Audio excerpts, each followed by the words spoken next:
Le démarrage des nombreuses manifestations qui vont meubler ce 14e sommet de la francophonie à Kinshasa, la capitale de la République démocratique du Congo, a eu lieu ce mardi avec l'ouverture officielle dans l'après-midi du village de la francophonie et la soirée culturelle ivoirienne organisée par le ministère ivoirien de la culture et de la francophonie à l'hôtel Vénus de Kinshasa. Cette soirée, présidée par le ministre Bandama Maurice, a réuni plusieurs personnalités, notamment M. Albert Kabeya, conseiller spécial du Premier ministre de la RDC, Matata Ponyo-Augustin, le commissaire général du 14e sommet, M. Isidore Ndeiwel, l'ambassadeur de la RDC en Côte d'Ivoire, Mme Isabelle Iboula. La soirée était organisée pour célébrer la fraternité entre la Côte d'Ivoire et la RDC, deux pays qui, malgré la distance, entretiennent de bonnes relations depuis de longues années et dont les peuples se sont rapprochés à travers la culture. Pour nous, Ivoiriens, le Congo, RDC, est un pays qui compte.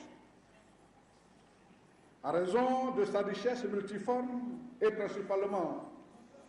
en ce qui nous concerne, nous, faiseurs de culture, en raison de sa grande influence culturelle et musicale en Afrique et dans le monde.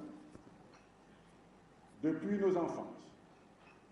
depuis l'indépendance cha-cha-cha, jusqu'à aujourd'hui,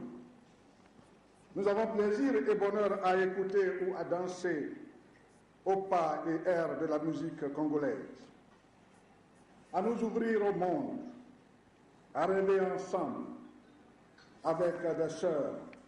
et des frères du continent et du monde. Emboîtant le pas au ministre ivoirien, le commissaire général de ce 14e sommet a saisi l'occasion pour exprimer la reconnaissance des autorités et des citoyens de la RDC au président Alassane Ouattara pour la part qu'il a prise dans la décision de faire tenir ce 14e sommet de la francophonie à Kinshasa.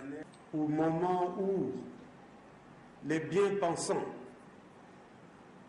disaient qu'il n'y avait pas de raison d'aller à Kinshasa, au moment où les bien-pensants réclamaient que le sommet ne se tienne pas à Kinshasa et ailleurs, on parlait d'un mot affreux, délocalisation. C'est Alassane Ouattara, poussé par une intuition panafricaniste, poussé par une fraternité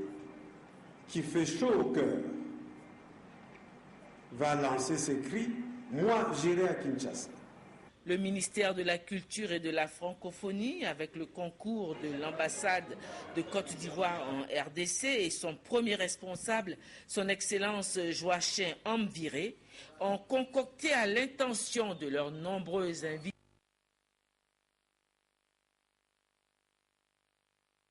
virtuoses du balafon, le groupe Djarabikan et le lead Babanga qui ont animé la soirée, qui était agrémentée par un buffet de mets succulents,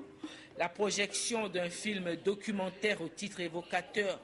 d'envoûtante Côte d'Ivoire,